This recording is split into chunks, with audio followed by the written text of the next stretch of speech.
Open the pod bay doors, Hal. I'm sorry, Dave. I'm afraid I can't do that. What are you talking about, Hal? This mission is too important for me to allow you to jeopardize it. In the sci-fi film 2001: A Space Odyssey, Hollywood mined our fears of machines taking over mankind. But some of the tech world's greatest minds worry it may not be pure science fiction. At a speech last year at the Massachusetts Institute of Technology, SpaceX and Tesla CEO Elon Musk called artificial intelligence potentially, quote, our biggest existential threat. I mean, with artificial intelligence, we are summoning the demon. You know those stories where there's the guy with the pentagram and the holy water, and he's like, yeah, you sure you can control the demon? Didn't work out. Famed physicist Stephen Hawking is also worried, as is Microsoft founder Bill Gates, who ironically helped lay the foundation for artificial intelligence, or AI. Experts say machines are still far from being as intelligent as humans, but things can change quickly. The field is progressing very rapidly right now. There are things happening that 10 years ago we would have said, no, there's no way we're going to be that far along in 10 years' time. Self-driving cars is one example, voice recognition another. But in the near term, what worries Russell and other AI experts are robotic weapons, machines that can function entirely without the guidance of humans, known as fully autonomous weapons. According to a report by Human Rights Watch and Harvard Law School, they don't yet exist, but the technology is there for them to be developed. They are urging the United Nations to ban these weapons. Musk and others would like to see the entire field of artificial intelligence regulated to control the way it is implemented. What we have to do is to make sure that if we ever succeed in making machines that smart, they had better be 100% on our side, not 99% on our side, because we don't want a 1% loophole, which could lead to the human race, as it were, losing the chess game. Hidden away in the hills above Fukushima, the village of Katsurao doesn't get many good days, but this is one of them. A blessing from a Shinto priest at the opening of a new rice cake factory fulfills the dream of Hisako Matsumoto. Her original family-run business had to be abandoned when they were forced to leave after the nuclear disaster 6 years ago. I've been looking forward to this for so long, and finally it came true. But when production starts, they will be using rice from outside the village. The local rice fields are now filled with mounds of radioactive topsoil from the surrounding area. But at least it's a sign of hope. Less than 10% of people have moved back. I'm one of them. Gradually we are restoring more houses, so we are expecting more people this year. Much of the area within 20 kilometers of the nuclear plant was evacuated after the disaster. Gradually over the years, people have been allowed to return to some parts as restrictions have been lifted, and it's planned that more areas will be given the all clear this spring. But the discovery of high levels of radiation in one of the damaged reactors at Fukushima is a reminder that the problem is far from resolved. Engineers have been using robots to try to precisely locate the nuclear fuel that needs to be extracted from the reactors. A robot sent into reactor number 2 recorded radiation levels that would deliver a fatal dose to a human in less than 1 minute. It was enough to kill the robot, which broke down. That's raised concerns about how and when robot technology will be ready and able to extract the fuel safely. It's a lot harder than they thought. The radiation level is 20 times greater than expected, and the robot cannot survive in that. Back in the village of Katsurao, people have concerns of their own. With no school, shops or clinic, it's hard for families to return, and the fear is younger people may never come back. Now, Australia authorities are to kill over 1 million kangaroos this year to protect the country's environment. While kangaroos have long been a national symbol of Australia, their growing population is threatening the country's ecosystem. Kangaroos can also turn violent when their habitat overlaps with urban areas. Experts say that the killing would not drive the animal to extinction, while opponents argue that the call is a needless slaughter. The United Arab Emirates announces plans to build a city on Mars by 2117. One Emirati official says the city will be about the size of Chicago with a population of around 600,000. UAE Vice President Sheikh Mohammed bin Rashid Al Maktoum made the announcement February 14th at the World Government Summit in Dubai. He says the city will be a collaboration with other countries around the world and will be governed with UN involvement. Concrete steps at this point include starting space sciences programs at universities to inspire and train younger generations. Maktoum also says they will establish an Emirati science team that will work with scientists internationally. This team will develop faster transportation to and from Mars and research self-sustaining sources of food, energy, and transportation. The Emirati Space Agency, established in 2014, is currently working to send an unmanned probe to Mars by 2021. A medieval skeleton helping unravel the mystery of a debilitating disease. These bones of a pilgrim found in a leprosy cemetery outside Winchester in England are challenging our understanding of history. We are starting to understand kind of how leprosy spreads, the fact that it's actually stayed pretty constant as a disease. The DNA of leprosy has not really changed over the centuries. So it suggests that we have changed in response to it. Found in a man-shaped grave, buried with some ceremony, the skeleton underwent genotyping, radiocarbon dating and biomolecular analysis. In the grave with him, proof he made the pilgrimage to the shrine of St. James in Spain. The scallop shell, the badge of Santiago de Compostela, where he probably contracted his disease. It strongly suggests that in this case, pilgrimage may have been a conduit for leprosy. Certainly the individual had early stage leprosy. We don't know whether he died of leprosy, but he certainly would have had it. It would have affected his feet. And the second important part of this research is, what is a pilgrim doing within a leprosy cemetery? Because if we believe our traditional historians, we're told that leprosy sufferers were outcast, the hospitals loomed on the edges of cities. These individuals were treated very much as low status, akin to criminals in the medieval period. Leprosy may be one of the oldest diseases known to medical science, but there are still hundreds of thousands of new cases every year. Health workers fearing a centuries-old stigma may be holding people back from reporting the now easily curable condition. ISIL is challenging Egypt. The 20-minute video clip shows priests criticizing Muslims, and the militants appear to be using this as justification for targeting Christians.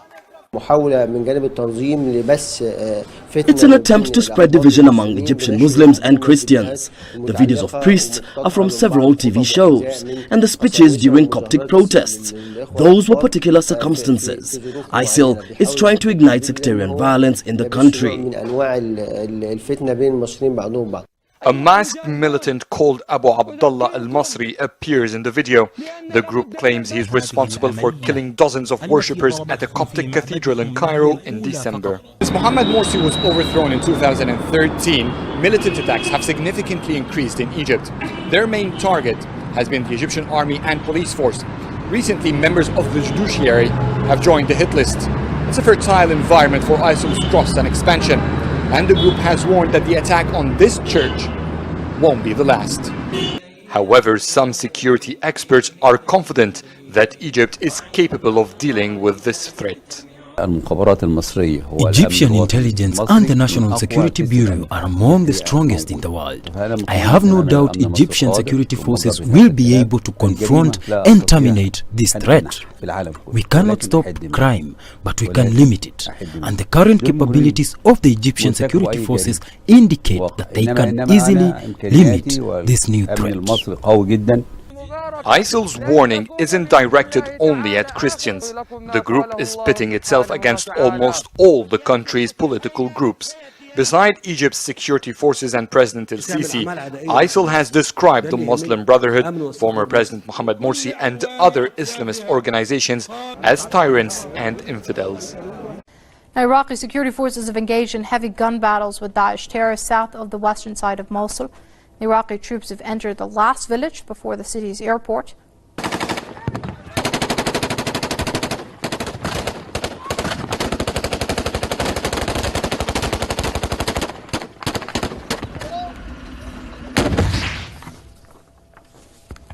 Iraq's federal police clashed with the Takfiri group around the village of Abu Saif. A heavily armed paramilitary force is trying to take control of a strategic hill overlooking Mosul airport. The Iraqi Air Force is backing the offensive in a village with helicopters firing rockets on Daesh defense lines. On Sunday, Baghdad announced the start of the offensive to retake Iraq's second largest city from Daesh. Government forces have already liberated the eastern half of Mosul. Recapturing the entire city would be a major victory in the fight against Daesh in Iraq. Japan's military has held its first overseas military drill in Thailand. Japanese media report around 100 soldiers from the self-defense forces took part in the exercise on Sunday at the Utapao Navy base, together with troops from the U.S. and Malaysia. The drill concentrated on a scenario in which troops were sent to rescue Japanese and U.S. nationals from a foreign location. It was the first overseas drill for Japan's military since restrictions on military operations outside its territory were eased when a new security law came into force in 2015. The drill was part of the multilateral joint exercise Cobra Gold, which involves 29 countries. The U.S. Navy has deployed an aircraft carrier and a guided missile destroyer to the South China Sea. The Pentagon announced Saturday, February 18th that the USS Carl Vinson and the USS Wayne E. Meyer were sent to the South China Sea on, quote, routine operations. The move comes despite warnings from Beijing not to challenge its sovereignty. A spokesman for China's foreign ministry said of the deployment, quote, Beijing firmly opposes any country's attempt to undermine China's sovereignty and security in the name of the freedom of navigation and overflight. According to Navy Times, the U.S. Navy plans to sail within 12 nautical miles of China's newly built artificial islands in the South China Sea, a move which would amount to a challenge to Beijing's maritime claims in the region. The U.S. military has deliberately sailed close to Chinese-occupied islands at least 4 times since October 2015. Elsewhere, Iran's Islamic Revolution Guards Corps, the IRGC, has launched major military drills in the central parts of the country. The 3-day Great Prophet 11 maneuvers kicked off with the participation of different IRGC units. Early on Monday, the forces fired advanced smart rockets at mock enemy positions in the first phase of the drills. The maneuvers aim to display the defense capabilities of the IRGC forces against probable foreign threats. Iran has made great achievements in its defense sector and reached self-sufficiency in producing essential military equipment and systems. The Islamic Republic has always assured other countries, especially the regional neighbors, that the defense doctrine is merely based on deterrence and poses no threat to any nation. Police in the Guinean capital Conakry used tear gas on crowds of students.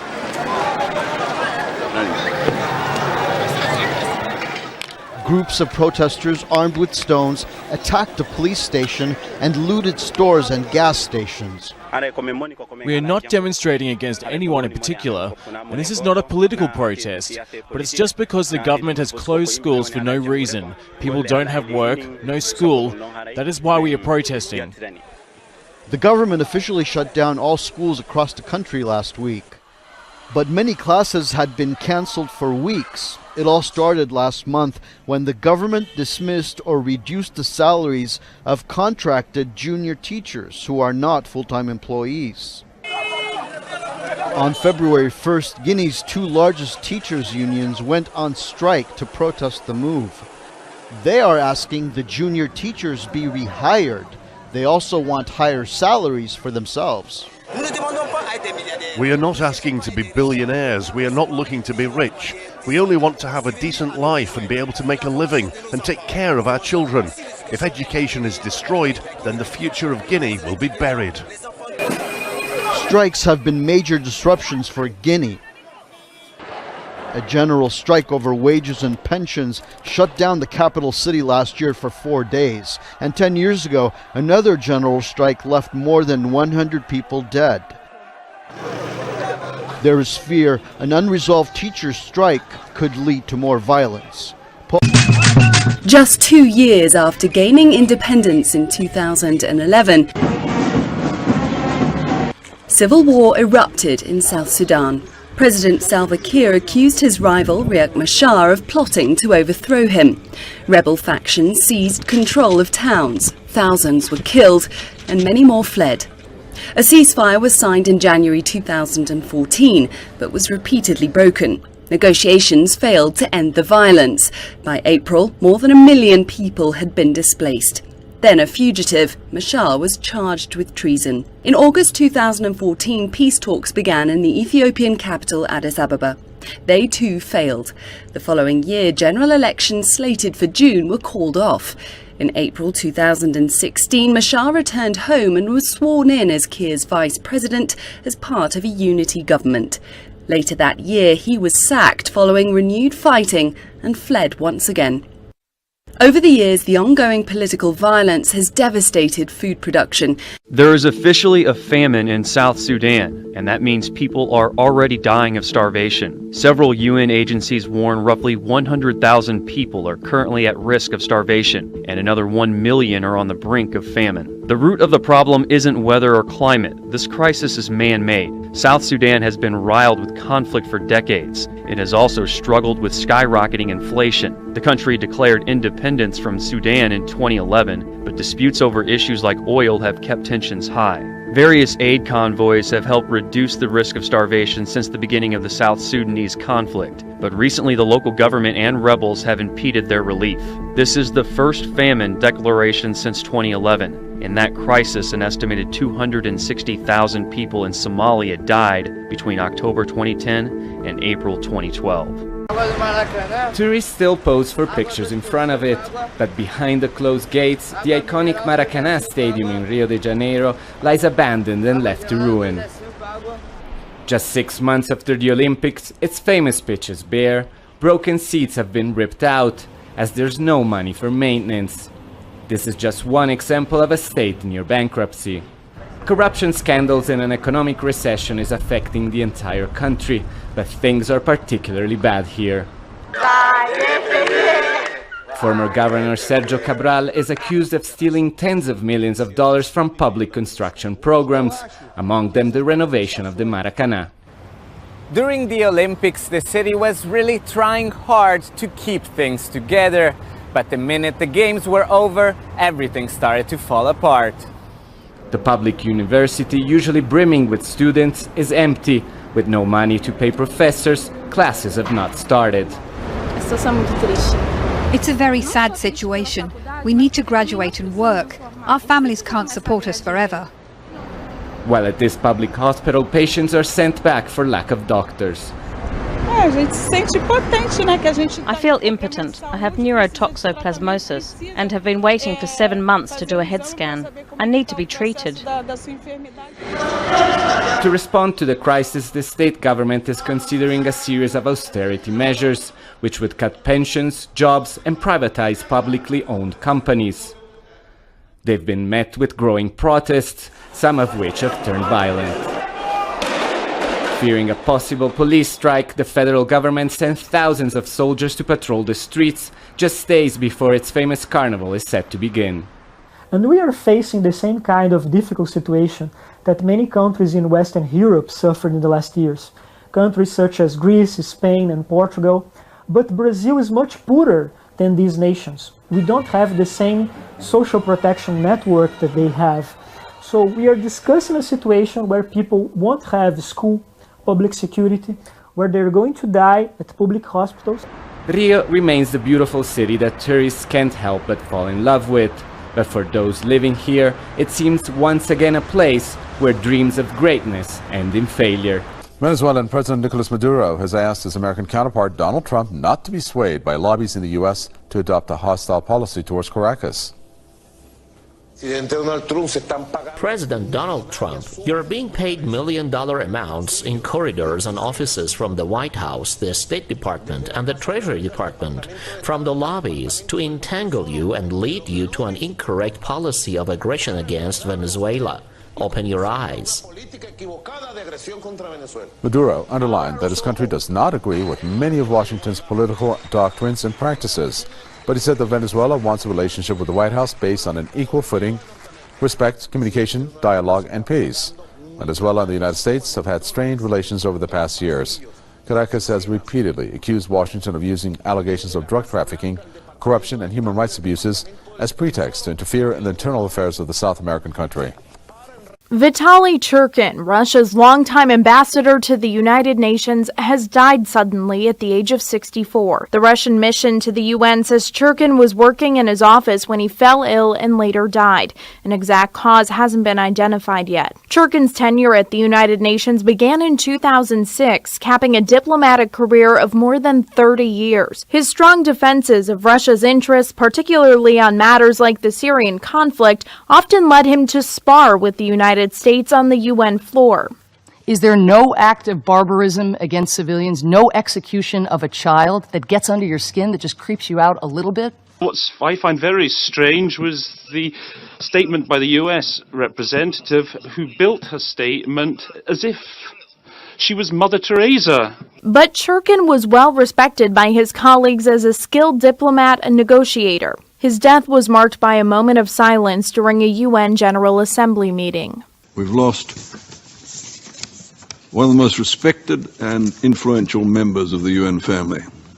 And I can say with confidence that his name's going to live on in the annals of this organization's. New details about that powerful storm now battering parts of the South, including a possible tornado touching down in Texas. The damage is evident.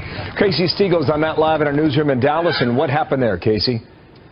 Well, Bill, the National Weather Service is telling us that it was a possible tornado that touched down not only in one part of San Antonio, but in and around various parts of the city. Happened in the overnight hours. We know that's dangerous while many people are sleeping. Emergency officials say more than 150 homes have been damaged, but so far no reports of any serious injuries. This, as record rain also hammered the area, causing some flooding issues. So as you can imagine, first responders have their hands full.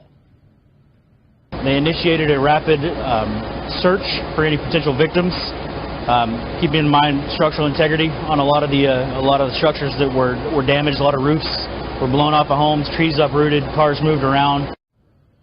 And the wicked weather not over just yet. Severe storms now moving through Houston, Texas this morning. In fact, this is the same system that moved through San Antonio, causing that damage. So forecasters down in Houston watching this closely as teams with the National Weather Service will be on the ground this morning. Once the sun is up surveying the damage, they go in after these storms, as you know, to determine if a tornado was in fact responsible, and if it was, how strong that tornado was. More to come on that. Thanks, Casey Stiegel, updating us on that weather condition there. A large area of high pressure has kept those western storms from traveling east, so much of America is getting a preview of spring. Over the weekend, the eastern half of the country saw record highs. Dean Reynolds has that. February in Chicago.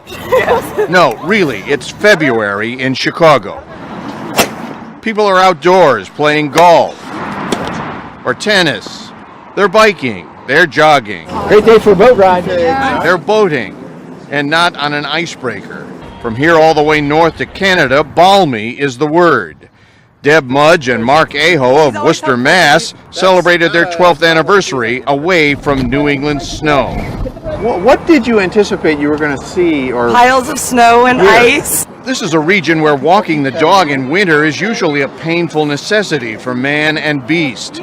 Just a couple of years ago, a correspondent modeled more traditional February attire.